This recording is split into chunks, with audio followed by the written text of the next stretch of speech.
The radar screen blinked once, then flatlined.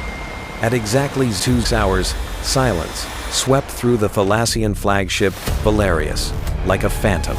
No alarms, no flashes, just absence. Captain Horst Wexler leaned forward, eyes narrowing on the empty grid. A second ago, the sea was clear. Now, something was there. Something too quiet, too fast, too deliberate. He tapped the console again, harder. No response. Across the bridge, Ensign Rourke's voice cracked into the silence. We've lost contact with Recon Wing Theta. All 3 drones are off-link. Wexler didn't answer. He didn't blink. He was thinking of the last transmission. Faint static. Then a single word. Refraction. He dismissed the Arkenvian fleet as a ghost story.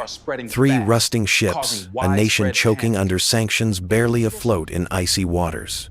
His analysts swore their navy was dead. Their skies were blind. Their ports empty. The last satellite pass showed snow, not steel. But now, the cold Mediterranean night stretched around them, too quiet for comfort, too still for peace. Wexler had walked into this operation with absolute confidence. A swift strike, a show of force. His orders were clean disable what was left of Arkenvia's coastal radar grid, assert naval dominance, be home in 48 hours. What he didn't know, what no one in Thalassia knew, was that the dead fleet hadn't rusted. It had evolved. Beneath the ice, a new doctrine had awakened. A ghost in the snow waiting not to survive, but to strike. This wouldn't be a skirmish. This would be the end of Thalassian superiority in the Eastern Sea. And in exactly 4 minutes, the first torpedo would scream out of black water, guided by a radar system no Thalassian analyst had even imagined existed. The sea hadn't gone silent. It had begun to whisper war. The silence on the Valerius's bridge wasn't just tactical, it was systemic. And it hadn't started that night. It had started 3 weeks earlier in a chilled intelligence room beneath the Thalassian Ministry of Defense. A room where screens glowed brighter than minds. Where certainty was forged not from truth, but from assumptions. Colonel Darius Helt, Chief of Naval Analysis, stood over the latest batch of satellite images. The Arkenvian coastline was hidden beneath a veil of ice, snow, and what appeared to be scattered remnants of abandoned hulls. No heat signatures, no electromagnetic anomalies, no visible deck movement. To Helt, it looked like the remains of a forgotten fleet rotting quietly into history. He wanted it to be true. Thalassian High Command had grown tired of waiting. The political wing needed a victory to boost morale back home, to justify rising defense expenditures, to distract from a sluggish economy. A crippled Arkenvia was a convenient enemy, still defiant enough to warrant a strike, but not dangerous enough to truly threaten retaliation. But the truth had already slipped away into the ice. Helt dismissed the anomaly report's small flickering signals buried in the infrared spectrum, tagging them as geothermal spikes from coastal cliffs. The algorithms agreed, and no one challenged him. The only analyst who did, Lieutenant Vexa Halden, a junior systems specialist, filed a dissenting report noting irregular thermal blooms near Sector 4. She highlighted repeated electromagnetic pulses every 46 minutes, which could have suggested radar testing. Her file was shelved, and she was reassigned to logistics without explanation. Meanwhile, another stream of intelligence flowed in from human operatives embedded near Port Vallon. These agents, recruited from business networks, embassy clerks, and compromised engineers, reported consistent shortages, grounded aircraft, and abandoned shipyards. Their photos confirmed it. Or rather, they confirmed exactly what Thalassia wanted to see. What none of them realized was that Arkenvia had spent months building a stage, and every actor was in costume. Fishermen operated drone-piloted decoys with thermal panels rigged to mimic defunct power systems. Icebreakers faked mechanical failure in open view. Retired naval officers performed arguments in taverns, loudly bemoaning a fleet stripped for parts. Every movement was scripted. Every whisper designed to be overheard. They even let slip a classified memo intentionally intercepted, claiming that Arkenvia had secretly requested naval assistance from their northern neighbor, implying desperation. It worked. The web of misinformation threaded its way from the lowest informant to the highest war room. By the time the final intelligence briefing reached Admiral Mael Tyrant, Supreme Naval Commander of Thalassia, It painted a picture so bleak it was almost pitiful. Operation Deep Hook Tyrant declared, will be swift, surgical, symbolic. No dissent was allowed in the room. Confidence had become religion. To reinforce the illusion, Thalasia's Aerospace Reconnaissance Division launched high-altitude drones every 48 hours. But those drones, programmed to conserve energy, ran abbreviated scan protocols and focused only on electromagnetic and visual anomalies above a fixed threshold. The Vega 5 radar systems Arkenvia had developed operated just below that threshold on low-frequency pulse bands invisible to traditional scans. Designed specifically to slip past Thalassian pattern recognition systems, it was a weapon engineered for invisibility. But the most fatal error wasn't technological, it was human. They stopped looking. Once the assessment passed, internal review cleared by AI, double-stamped by senior analysts, and approved by naval ops, it became gospel. Any further questioning was seen as indecision, risk aversion, weakness. And so on the night of March 9th, with clouds blanketing the sea and morale high on the Valerius, the Thalassian fleet surged toward Arkenvia's eastern coast in full confidence of their superiority. 3 cruisers, 1 carrier, 7 support vessels, 1,500 men, no contingency plan, no electronic countermeasures ready, no second guesses. Back in Port Halden, in Arkenvia's underground command center, General Raphael Urin stared at a different kind of screen, one filled with glowing green blips. Each blip was a Thalassian ship triangulated and tracked for over 40 hours via Vega 5 relays. His fingers rested on a single key, one press away from activating Arkenvia's sonar-net array, one signal away from lighting the sea. His voice was low but steady. They believed what we showed them, he said to his chief systems officer. They believed our weakness. Now let's show them what they didn't see. The irony was cruel. The more sophisticated Thalassia's surveillance became, the more they trusted the machine, not the margins. They trusted compression algorithms more than instinct. They trusted blurred pixels over local intuition. And they trusted dominance over doubt. The blind spot wasn't a missing signal. It was arrogance codified. And it would kill them. They had stopped looking. That was the final mistake. But long before the Thalassians went blind, Arkenvia had already begun to whisper.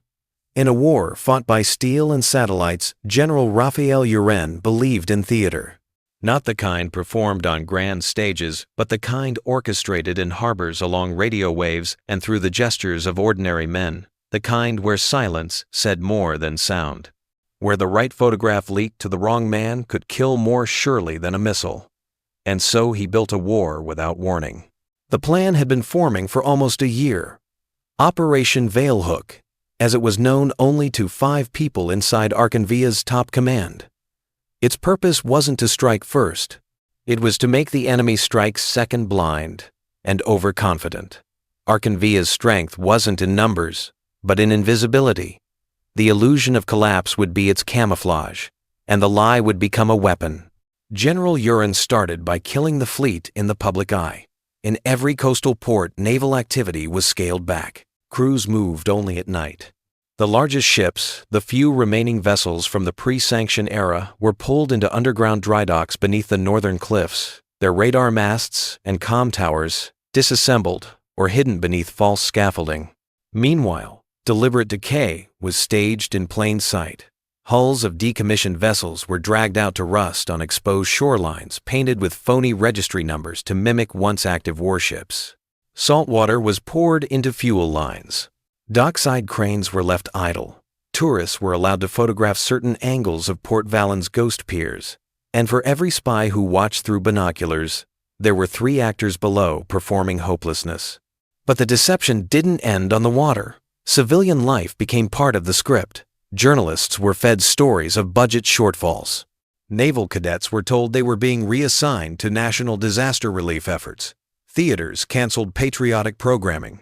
Old veterans were invited to speak on radio shows weeping softly about the end of Arkenvia's sea power. Even school textbooks were updated to omit naval references from national pride chapters. The illusion seeped into every crack of Arkenvian life, a nation adrift resigned to its fate. It was too perfect to question. That was the point. But beneath that mask, war was humming. While analysts in Thalassia interpreted silence as surrender, Arkenvian forces trained in caverns, basements, and ice tunnels, combat simulators were smuggled in disguised as hospital equipment. The Vega 5 radar system, still in prototype stage, was field-tested beneath the frozen shelf of Lake Drenok, where no recon drone ever flew. Its pulse was designed to mimic geological interference. Its output was encrypted on a quantum spectrum. And then, there were the decoys. Dozens of drone ships were constructed from lightweight alloy frames and obsolete propulsion units. From the air, they looked like dying patrol craft, slouched and barely powered. But inside, they carried radar jammers, false beacon emitters, and heat signature regulators. When turned on, they mimicked distress signals, outdated comms, even engine failure. All the signals Thalassian satellites were programmed to ignore. Every move was calculated to reinforce a singular idea. Arkenvia no longer had the will or the means to fight. The final phase of the deception came through human channels. The Ghost Units, a team of 6 field operatives embedded in Thalassian territories, each sent tailored reports crafted with extreme care. Their goal wasn't to report the truth, it was to feed Thalassian paranoia. One ghost agent, embedded as a dock worker in Karam Bay, spread rumors of ships being dismantled for scrap. Another, posing as an Arkenvian trade official, leaked falsified invoices showing decommissioned radar parts sold off to civilian markets. One posed as a dissident soldier smuggling proof of naval abandonment. Each thread wove deeper into Thalassia's confidence. And when General Urin received confirmation that Operation Deep Hook had been greenlit, signed off with no counterintelligence re-evaluation, he didn't smile.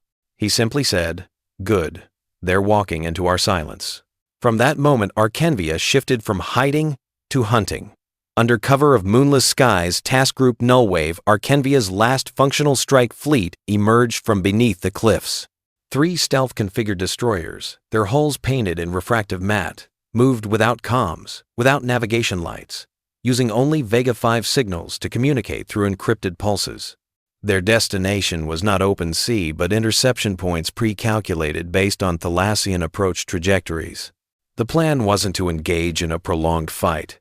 It was to dismantle the enemy in under 3 hours. Hit, disorient, disable, retreat. Every weapon had been selected not for mass destruction, but for crippling precision. Arkenvia did not need to win the war in one night. They only needed to shatter the myth. And deep within the command vault, General Urin repeated the phrase he had etched on the inside of his watch months earlier. Let them mistake silence for surrender, and we'll let thunder answer their arrogance. The war hadn't started. It had already been written. The destroyers of Task Group Nullwave moved like shadows on black water. Their engines ran near silent. Their hulls absorbed radar pulses instead of reflecting them. Their communications weren't radio. They were bursts of quantum encrypted light bounced off the upper atmosphere and refracted into unreadable static by any listening ear. And their eyes, those humming cyclopean domes atop the command towers, weren't just radar. They were vision. Vega 5 was not a radar system. It was a hunter's instinct, programmed and weaponized. Developed in secret bunkers beneath Mount Drenok, it fused long-wave radar magnetic resonance tracking and AI-predicted pathfinding into a single breathing organism. It didn't scan, it sensed.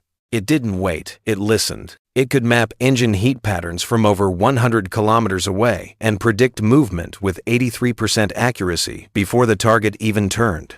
While Thalassian warships scanned the horizon in broad sweeps like swinging flashlights, Arkenvian ships had learned to see through the fog. They had replaced sight with foresight. And that was only the beginning. The Valerius Thalassia's flagship carried the best equipment that doctrine from 2 decades ago could buy. Her radar suite operated on fixed bandwidth cycles optimized for mid-range tracking. Her comms ran off military-grade satellites using known encryption keys last rotated 5 years prior. Her electronic warfare center was manned by men trained to jam 20th century systems. It wasn't outdated. It was predictable. And predictability in this war was a death sentence. Nullwave's destroyers carried riptide arrays, compact pulse disruptors, capable of frying incoming radar sweeps, not by blocking them, but by mimicking environmental anomalies. To Thalassian screens, the enemy appeared as rogue, weather patterns, oceanic temperature spikes, or data loss zones. By the time anything solid emerged, it was already within torpedo range. Thalassian targeting relied on command uplinks and centralized guidance.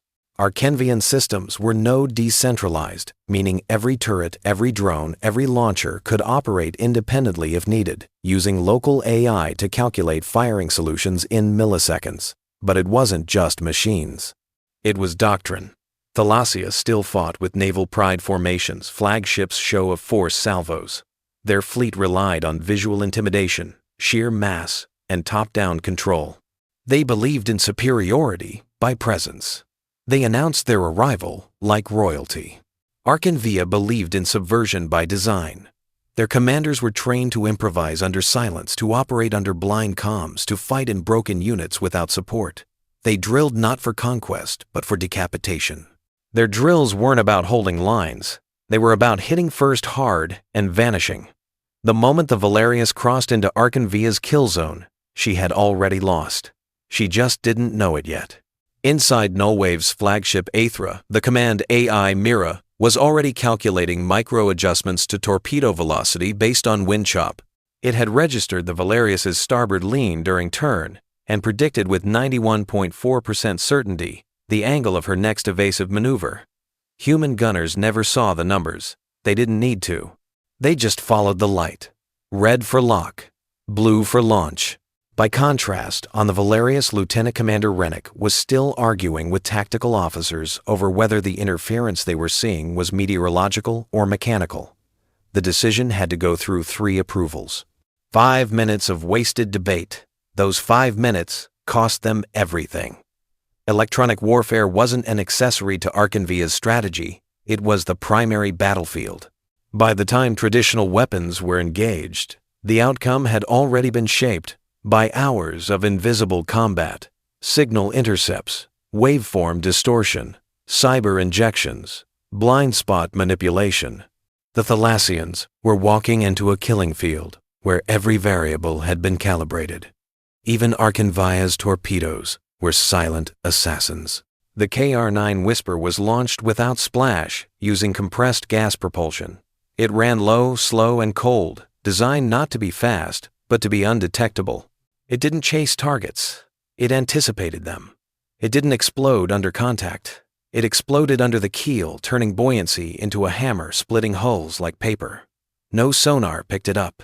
Because by the time sound caught up, the sea had already broken, and still Thalassian doctrine refused to believe. The Valerius's radar operators continued recalibrating systems, convinced they were experiencing sensor drift. Their anti-torpedo countermeasures launched in the wrong direction. Their fleet moved closer together for mutual protection, unaware that clustering made them easier to track, easier to drown. For Arkenvia, every move was anticipated. Every hesitation was engineered. Because war wasn't just firepower anymore. War was contrast. Between noise and silence.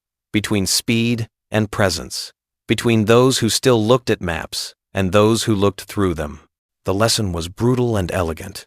You cannot shoot what you cannot see, and you cannot survive what already saw you coming. In the control chamber of Aethra, General Uran stood behind his young operators, none older than 30. None had fought in open war. But all had trained under a different belief that the future of warfare wasn't in bigger ships or louder guns. It was in data speed and clarity. They had clarity. Thalassia had pride. Only one of them would survive the night. The sea was glass. Not a ripple, not a voice. The Thalassian fleet, 20 nautical miles off Arkenvia's northern shelf, sailed in formation, confident, dominant, blind. Then the lights on Valerius's command deck flickered. 1 heartbeat, 2. Then the forward sonar station went dark. Lieutenant Rennick leaned into his console, fingers trembling. "System reset," he muttered. But the screen stayed blank. No contacts, no error message. Just black. In Aethra's control chamber, Mira pulsed green. Target lock achieved. Solution optimal. Time to impact 58 seconds. 2,308 hours aboard the Arkenvian destroyer Ensign Lyra Vec held her breath as the final launch command illuminated her station. Her fingers hovered, then dropped. 6 KR-9 Whisper torpedoes glided silently beneath the waves. 3, targeting Valerius. 3, splitting toward her escorts. In space, everything is seen. In water, everything is heard too late. 2,309 hours. The first detonation didn't come with a blast. It came with silence. A soft, thunderless lift as Valerius's keel ruptured from below, lifted by a gasless explosion that buckled her midsection and snapped the propulsion shafts like twigs. Lights across her decks shorted. Alarms failed. The ship groaned not in pain but in disbelief. The crew felt it before they heard it. In CIC, Captain Wexler froze. "We hit something," a junior officer asked wide-eyed. No. Something had hit them. By the time his mind caught up, the Dresden flanking port side erupted in flame. One of the decoy sonar buoys she drifted near had been a disguised proximity mine. 2,310 hours missile pods on Aethra opened like fangs. Mira ran its firing sequences. No delay, no hesitation. Salvo pattern scatterstorm, target saturation maximum, secondary jamming online. The sky above the sea cracked open. 8 Arkenvian missiles streaked low, weaving beneath radar sweep angles. They didn't scream, they hissed, hugging the water like serpents. By the time Thalassian CIWS systems activated, 3 had already hit their marks, ripping through the flight deck of the cruiser Juna, collapsing a forward turret on the Valerius, and disabling comms on Selenor. 2,312 hours. Back in Port Valens Mountains, Vega 5 stations guided a secondary wave. This time, it wasn't torpedoes, it was aircraft. Modified stealth gliders launched hours earlier from remote airstrips now descended like specters, silent, unguided, pre-programmed to strike. Each carried a single payload EMP charges, not to kill, but to blind. Within 60 seconds of impact, the entire Thalassian fleet was cut off from satellite uplinks. No backup, no command, only chaos. 2,314 hours. The final torpedo slammed into Valerius's stern. The once mighty flagship listed 30 degrees to port. Water surged through the engine rooms. Power collapsed. Emergency lights blinked out one by one. Captain Wexler stood in smoke and darkness soaked in seawater, staring at the floor where his confidence had drowned faster than his command. "Who the hell are we fighting?" someone whispered. But there was no answer. Just fire. Just cold. Just silence. 2,315 hours. Meanwhile, aboard Aethra, a single voice broke protocol. Ensign Lyra whispered, "We got her." General Urin, standing behind her, didn't smile. He didn't cheer. He simply said, "Next." 2,317 hours. The Thalassian destroyer Marinex attempted retaliation, firing blind into the dark, launching flares and countermeasures in a mad dance of denial. But every flare only lit up more targets for the Arkenvian fire control. Within 90 seconds, 2 concentrated rail bursts from Colon sheared her bridge clean off. 2,319 hours aboard. The sinking Selenor Chief Communications Officer Taylor Brune attempted to reroute signals through emergency spectrum channels. Old analog bands no longer monitored. It worked. A garbled message escaped. 3 words, ambush, no survivors. 2,322 hours. Thalassia's last standing vessel, the light cruiser Nemeth, began to retreat, engines at full throttle, rudder hard east. But Arkenvia was ready for this too. From the cliffs above the sea, ground-based strike cannons locked on. 3 guided shells, 3 strikes, 1 burning silhouette in the water. 23-25 hours. The sea calmed again. Smoke drifted across the black surface, lit by scattered fires and the dying flicker of what once was a superpower's pride. Bodies floated. Signals faded. One by one, ship lights dimmed into nothingness. In less than 20 minutes, Thalassia's entire eastern fleet had been neutralized. Not engaged, not routed, erased. And no one outside that stretch of ocean even knew it had happened yet. 2,328 hours.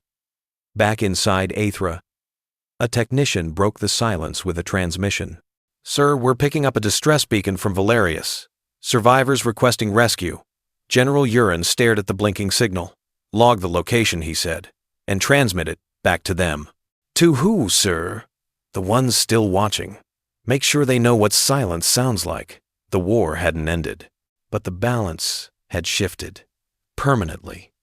The sea, once ruled by steel and size, now bowed to those who could see without being seen, to those who fought without warning, to those who killed without needing to shout. And as dawn crept along the horizon, only one sound remained across the battlefield: the slow clicking hum of Mira, still watching, still learning, still waiting. When the smoke cleared, the Eastern Sea was no longer Thalassia's arena. It was a graveyard. 7 ships gone. Hundreds of sailors lost. A flagship broken in half, its proud hull sinking beneath a horizon it once commanded. In less than 20 minutes, a navy had been erased, not in a storm of guns, but in a storm of silence. News of the disaster reached Thalassia's capital before the first survivors were hauled from the freezing water. The message was jagged and incomplete, bouncing across emergency channels and unverified networks. But the meaning was unmistakable. The Eastern Fleet was gone. The shock rolled through Parliament, through military command, through the stock markets. Allies who had once spoken of Thalassian dominance now fell silent or looked elsewhere. In embassies abroad, even friendly envoys began whispering about the unthinkable. Maybe Thalassia had lost not just a battle, but its place atop the sea. Inside the Ministry of Defense, the knives came out. Intelligence blamed Naval Command for arrogance.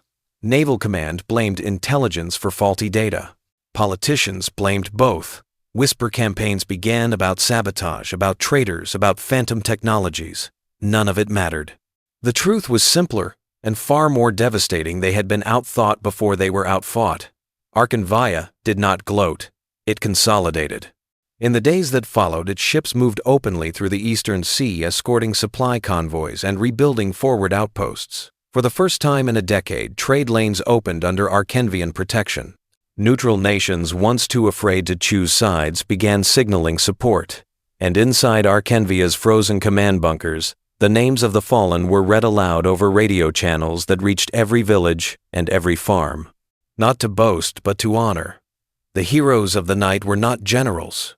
They were the unseen, the young radar engineers who wrote Vega 5's code line by line, the drone pilots who practiced in ice tunnels until their fingers bled, the signal analysts who had worked in cramped rooms with no sunlight, feeding false trails to Thalassian spies, the ensigns who pressed launch keys knowing their torpedoes might be the first and last shot they ever fired. Their faces never made the headlines, their courage never paraded through capital streets. But inside Arkenvia, they became the heartbeat of a new doctrine. The world noticed. Military think tanks scrambled to understand what had happened in the Eastern Sea. Delegations came quietly to study Vega 5, to learn how a nation on the edge of collapse had weaponized deception and data to defeat a superpower. Papers were written. War colleges rewrote their night action doctrines. Radar programs accelerated across continents. Everyone wanted the ghost advantage. Few grasped its cost. Because the lesson of that night was not simply about machines. It was about minds. It was about patience. It was about a small country teaching the world that modern warfare begins long before the first shot is fired, in the realm of perception, in the manipulation of assumptions, in the invisible battles for information. Thalassia rebuilt its fleet eventually. But it never regained the aura of inevitability.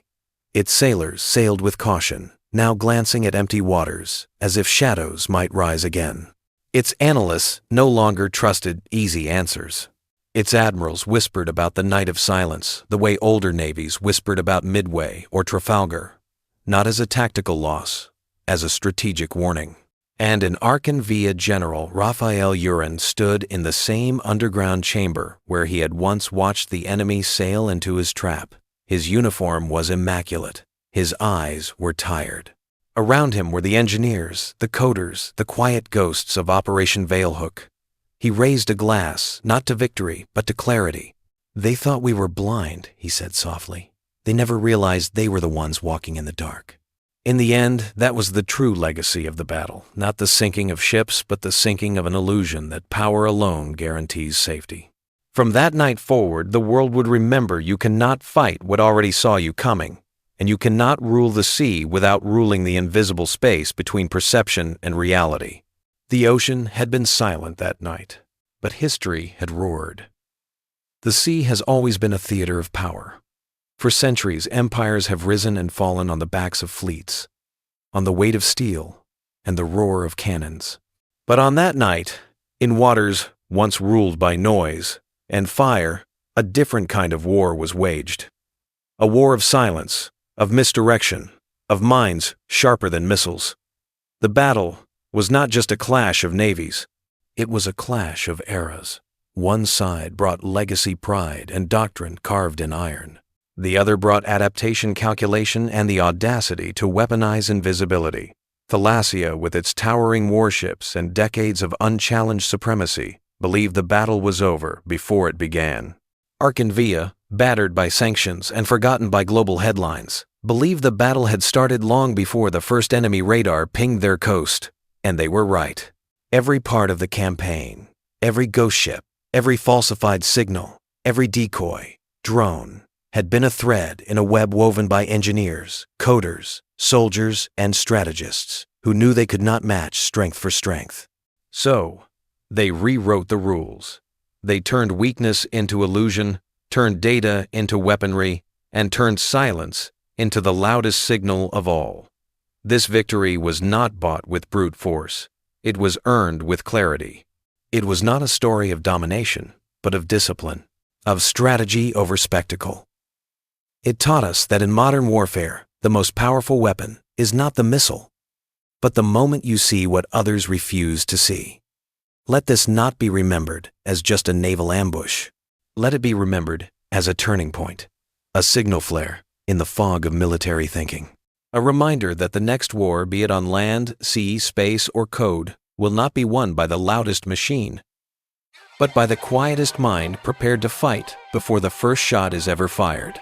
For every nation, every leader, and every citizen who still believes that strength alone guarantees safety, this is your warning. Innovation must come, not after defeat, but before provocation. Training must embrace the invisible as much as the tangible. And above all, we must stop underestimating those who have learned to thrive in the margins we overlook.